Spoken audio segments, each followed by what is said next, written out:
정말 반갑습니다, 여러분. 여러분의 복잡한 결혼 생활, 답답한 이혼 문제, 그리고 사랑하는 자녀 문제까지 언제나 여러분 곁에서 현명한 해법을 찾아드리는 대화하는 부부입니다. 여러분, 혹시 이런 생각 해보신 적 있으신가요? 결혼은 현실이야. 사랑만으론 안 돼. 내가 대체 누구랑 살고 있는 거지?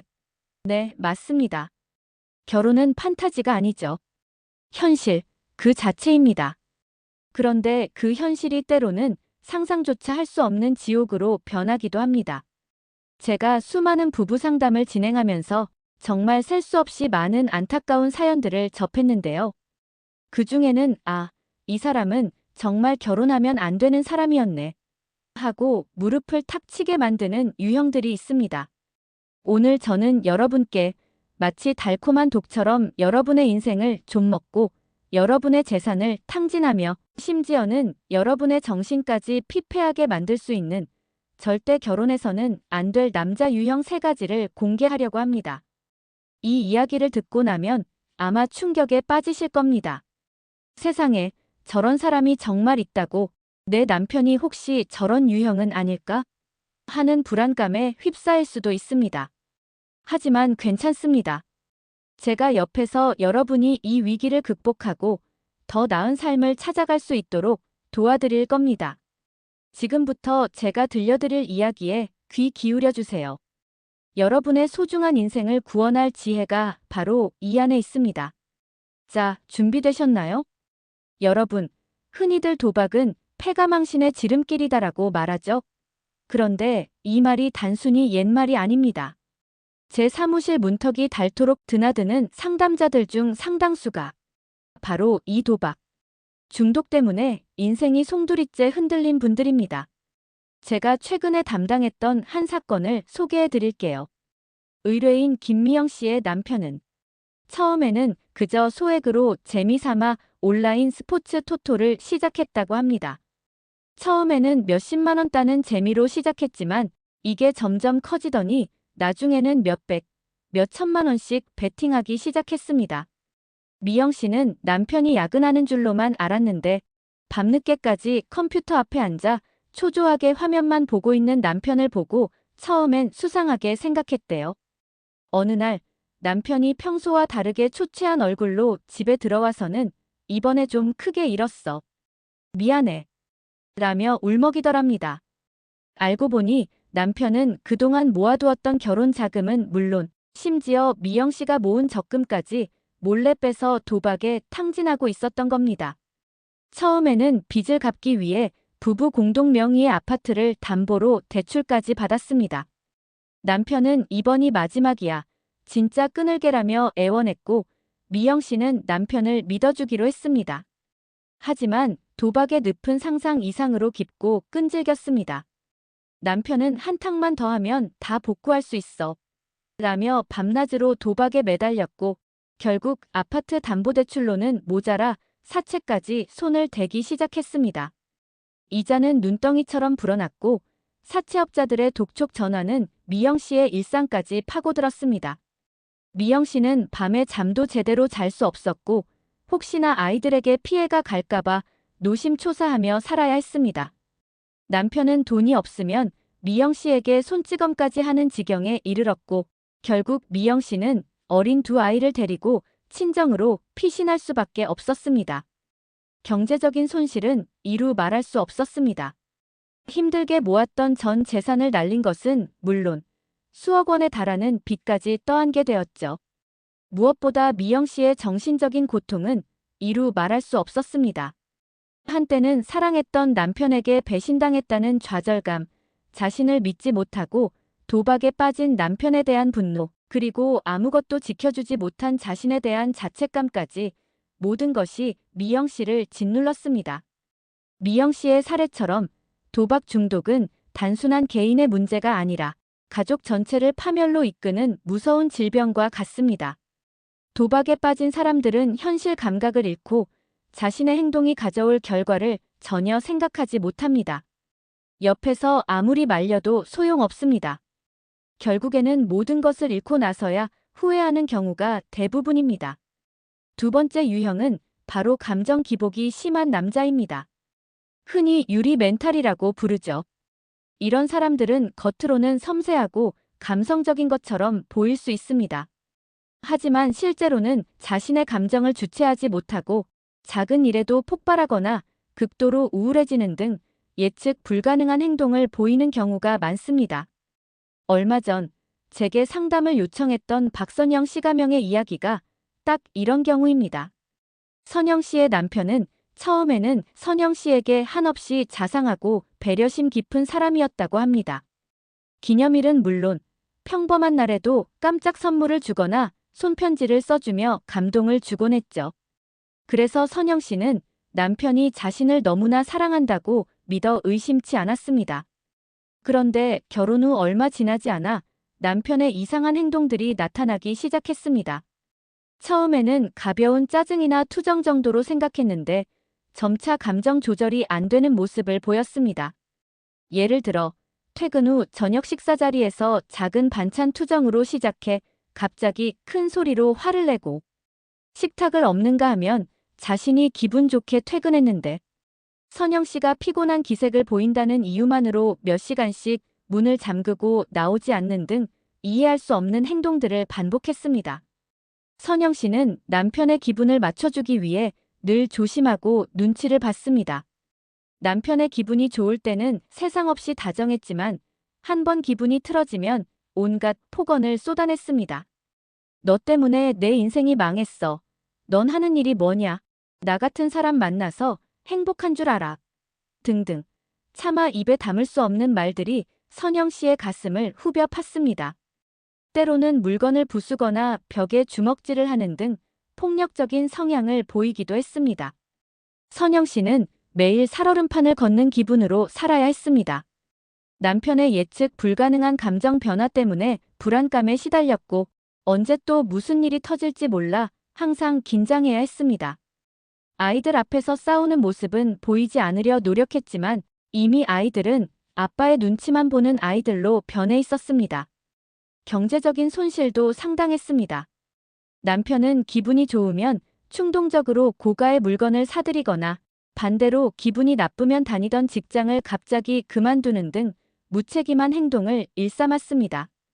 이 때문에 선영 씨는 가장의 역할을 혼자 떠맡아야 했고 늘 돈 때문에 스트레스에 시달렸습니다. 선영 씨는 남편이 화를 낸 후에는 항상 미안하다고 사과하며 다시는 그러지 않겠다고 싹싹 빌었기 때문에 내가 조금만 더 참으면 괜찮아지겠지라는 생각으로 버텼다고 합니다. 하지만 이런 감정적인 롤러코스터는 선영 씨의 정신을 갉아먹는 독과 같았습니다. 결국 선영 씨는 극심한 우울증과 공황장애 진단을 받고 더 이상은 이렇게 살 수 없다고 판단하여 이혼을 결심했습니다. 이런 유형의 사람들은 자신의 감정을 통제하는 능력이 부족합니다. 문제는 이런 감정적인 불안정성이 배우자와 자녀에게 고스란히 전가된다는 점입니다. 이들은 스스로 문제를 인식하지 못하거나 인정하려 하지 않는 경우가 많아서 주변에서 아무리 도움을 주려 해도 쉽게 개선되지 않습니다. 마지막으로 세 번째 유형은 바로 타인 의존형 남자입니다. 이들은 스스로 독립적인 생활을 하지 못하고 배우자에게 심리적, 경제적으로 완전히 의존하려는 경향을 보입니다. 제가 맡았던 사건 중에는 이정은 씨 가명의 남편이 딱 이 유형이었습니다. 정은 씨의 남편은 처음 만났을 때부터 뭔가 좀 달랐다고 합니다. 모든 결정권을 정은 씨에게 넘기려 하고 사소한 것 하나까지 정은 씨의 허락을 받아야만 행동하는 모습이 처음에는 나를 배려해 주는구나라고 생각했답니다. 심지어 난 자기 없으면 아무것도 못해라며 애정 표현을 하기도 해서 정은 씨는 남편이 자신을 진심으로 사랑한다고 믿었죠. 하지만 결혼 생활이 깊어질수록 남편의 의존성은 도를 넘어섰습니다. 남편은 직장을 구하려 노력하기보다는 나중에 좋은 자리 나면 가야지라며 집에만 있었고 정은 씨가 벌어오는 돈으로 생활하는 것을 당연하게 여겼습니다. 아침에 눈을 뜨면 오늘 점심은 뭐 먹을 거야? 나 심심한데 같이 영화 볼까? 라며 정은 씨를 졸졸 따라다녔고 정은 씨가 회사에 출근하고 나면 하루 종일 전화하거나 문자를 보내 정은 씨의 일상까지 방해했습니다. 심지어 남편은 정은 씨의 친구들과의 모임에도 굳이 따라와서 정은 씨에게만 의지하는 모습을 보여 정은 씨를 민망하게 만들기도 했습니다. 가장 큰 문제는 경제적인 부분이었습니다. 남편은 자신이 돈을 벌어야 한다는 의지 자체가 없었습니다. 정은 씨가 당신도 이제 슬슬 일자리를 알아봐야 하지 않을까? 라고 조심스럽게 말하면 남편은 내가 지금 능력이 안 돼서 그런 거잖아. 당신이 나 무시하는 거야? 라며 오히려 화를 내거나 난 집안일이라도 열심히 할게라며 전혀 도움이 되지 않는 말로 얼버무렸습니다. 정은 씨는 남편의 무능력함을 대신 채워주기 위해 투잡, 쓰리잡까지 뛰며 몸이 부서져라 일했습니다. 정은 씨는 남편이 자신을 너무 사랑해서 자신 없이는 아무것도 못하는 거라고 생각했습니다. 하지만 시간이 지날수록 남편의 의존성은 단순한 사랑이 아니라 마치 기생충처럼 정은 씨의 에너지를 빨아먹는다는 것을 깨달았습니다. 남편은 자신에게 의존하는 것을 넘어 정은 씨가 다른 사람들과 교류하는 것조차 불편해하며 정은 씨의 인간관계까지 통제하려 들었습니다. 정은 씨는 더 이상 자신의 삶이 없다고 느꼈고 남편이라는 짐을 평생 짊어지고 살아야 한다는 생각에 밤마다 잠 못 이루는 날이 많았습니다. 결국 정은 씨는 남편과의 관계에서 더 이상 성장이 불가능하다고 판단했고 이혼을 통해 독립적인 삶을 되찾기로 결심했습니다. 이런 유형의 사람들은 자신이 타인에게 의존하고 있다는 사실을 인정하지 않습니다. 오히려 그것이 자연스러운 관계라고 생각하거나 상대방이 자신을 배려하고 사랑하기 때문에 자신을 돌봐주는 것이라고 착각합니다. 그들의 눈에는 배우자가 마치 자신을 위해 존재하는 하인처럼 보일 수도 있습니다. 이러한 관계는 결국 의존하는 사람뿐만 아니라 의존 대상이 되는 사람까지 지치게 만들고 결국 관계를 파국으로 이끌 수밖에 없습니다. 여러분, 오늘 제가 말씀드린 3가지 유형의 남자들 어떠셨나요? 아마 충격적이기도 하고 세상에 저런 사람이 정말 있어? 하는 생각도 드셨을 겁니다. 하지만 안타깝게도 제가 지난 수십 년간 부부 상담사로 활동하면서 직접 경험하고 목격한 너무나도 현실적인 사례들입니다. 물론 모든 사람이 완벽할 수는 없습니다. 우리는 누구나 부족한 점을 가지고 있고 실수를 합니다. 하지만 제가 오늘 강조하고 싶은 것은 바로 상대방의 근본적인 문제점입니다. 도박 중독, 심각한 감정 기복, 그리고 타인에게 완전히 의존하려는 태도는 단순한 성격 문제가 아닙니다. 이것들은 배우자의 삶을 송두리째 파괴할 수 있는 심각한 문제들이고 옆에서 아무리 노력해도 혼자서는 절대 해결할 수 없는 경우가 대부분입니다. 그렇다면 이런 사람과 결혼해버렸다면 어떻게 해야 할까요? 무조건 이혼만이 답일까요? 여러분, 저는 부부 상담사지만 무조건 이혼을 권하지 않습니다. 저의 가장 중요한 가치는 이혼보다 개선이 우선이다라는 것입니다. 관계를 파괴하는 것보다 개선할 수 있는 희망이 있다면 그 희망을 놓지 않아야 합니다. 하지만 무조건적인 희생과 인내는 독이 될 수 있습니다. 저는 여러분이 자신의 삶을 지키는데 최선을 다해야 한다고 말씀드리고 싶습니다. 첫째 문제 인식과 인정. 가장 먼저 해야 할 일은 배우자의 문제를 정확히 인식하고 인정하는 것입니다. 설마 우리 남편이 나만 참으면 되라는 생각은 여러분을 더욱 깊은 늪으로 빠뜨릴 수 있습니다. 현실을 직시하세요. 둘째, 전문가의 도움. 배우자의 문제가 개인적인 노력만으로는 해결하기 어려운 심각한 수준이라면 주저하지 말고 전문가의 도움을 받아야 합니다. 도박 중독이라면 전문 치료센터, 감정 기복이 심하다면 정신과 상담이나 심리치료, 의존적인 성향이라면 부부 상담 등 해당 분야의 전문가와 상담하는 것이 중요합니다.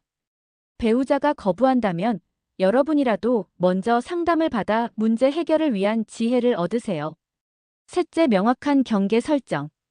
문제가 있는 배우자에게 휘둘리지 않도록 명확한 경계를 설정해야 합니다. 더 이상 경제적으로 이용당하지 않고 감정적인 학대에 시달리지 않도록 단호하게 자신의 권리를 주장해야 합니다. 때로는 법적인 보호를 받을 필요도 있습니다. 넷째, 스스로를 지키는 힘. 가장 중요한 것은 바로 여러분 자신을 지키는 것입니다. 여러분의 정신 건강, 경제적인 안정, 그리고 행복할 권리는 그 무엇보다 소중합니다. 만약 아무리 노력해도 배우자가 변하지 않고 오히려 여러분의 삶을 파괴하고 있다면 그때는 여러분 자신의 행복을 위해 결단을 내릴 용기가 필요합니다. 구더기가 무서워서 장을 못 담그는 게 아니라 구더기가 끓어오르는데도 계속 그 장을 먹으려 하는 것이 정말 위험한 겁니다. 여러분, 결혼은 분명 아름다운 것이지만 때로는 뼈아픈 현실이기도 합니다. 하지만 어떤 상황에서도 여러분은 행복할 자격이 있습니다. 오늘 제가 드린 조언들이 여러분의 삶에 작은 등불이 되기를 바랍니다.